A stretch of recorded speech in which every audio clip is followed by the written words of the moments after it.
حضرت عیسی علیه السلام ته یو ځوان راغللو. د عیسی علیه السلام ته پوښتنه وکړه څه ته چی کوي؟ هغه ځوان ورته وایي چې زه د خدای عبادت کوم. وشه دی عبادت صرف المونځ روژه صرف و صرف خدای ته ټټېدل اسکیدل دی عبادت نه انده مفهوم هست او څنده عبادت دی. دا د عبادت جزونه دي، اجزای دي. حضرت عیسی پیغمبر ورته وایي څه کوې؟ ویله عبادت کوم.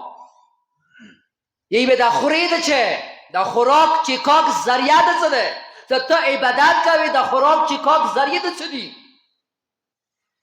هغه ځوان ورته وایي څه یا نبی الله ما یو ورور دی هغه مزدوري کوي کاروبار کوي هغه څه حصه ما تیار کوي ما گذرات نیا چلیږي. حضرت عیسی پیغمبر ورته وایي حقیقي عبادت ته نه کوي، حقیقي عبادت ته ورور کوي.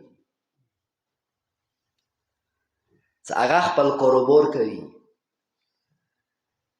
هغه رزق حلال ګټي. د متقیانو د پرهیزګارو یو علامت انده ده چې هغه حلال رزق طلب کوي.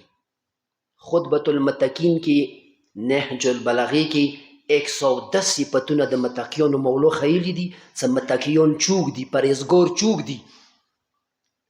کسی تقوا پرهیزګاری کوم وجود کې وي هغه دنیا و آخرت کامیابی معیار تقوا ده. دا ټول قرآن تاسو وکسوي. قرآن کې یو ځای کې خدای ویلي چې مسلمان به جنت ته ځي، یو ځای کې نشته چې مسلمان جنت ته ځي. ټول قرآن کې چې خدای ویلي چې مؤمن به جنت ته ځي، یو ځای کې نه دی ویلي چې مؤمن به جنت ته ځي. که قرآن کې ویلي دي بار بار جنت به ځي، جنت ذکر څه چی ته کیږي چې جنت چا دپاره دی؟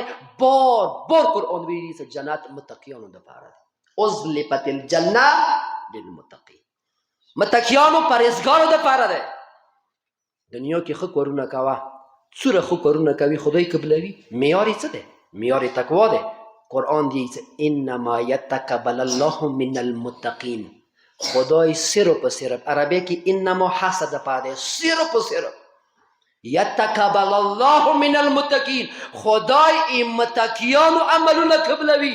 هر څوره ښه عمل وکړي چې متقی نه یې ښه عمل دی یا قبول نه دی. قرآن دی یعنی معیار تقوا دی.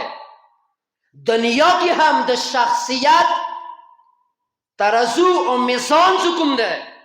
شخصیت څخه جوړوي چې کوم انسان مافوق دی، کوم انسان افضل دی، کوم یو مفضول دی.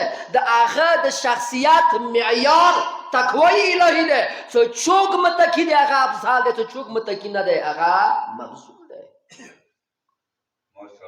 افضلیت یا په تقوا دی.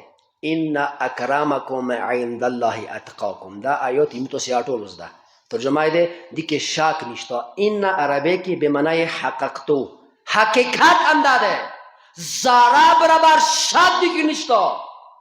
اکرمکم عزت والا تاسو کې عند الله خدای په نږدې، اتقاکم متقیان دي، پرهیزګار دي.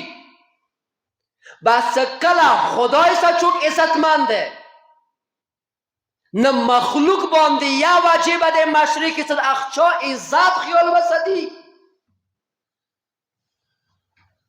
چوک خدای سره عزتمنده، ځکه کله خدای سره عزتمنده مخلوق باندې یا واجب ده چې مغه عزت وکی.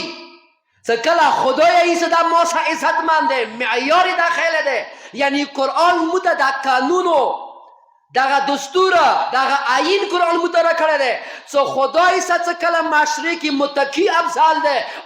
امام مخلوقاتو مشرقي خونې کې کلي کې رشته دارو کې تیا دغه میزان وګرځوه چې څوک متقی وي هغه زیات عزت وکړه. عزت یا په تقوا دی، په پرهیزګارۍ دی.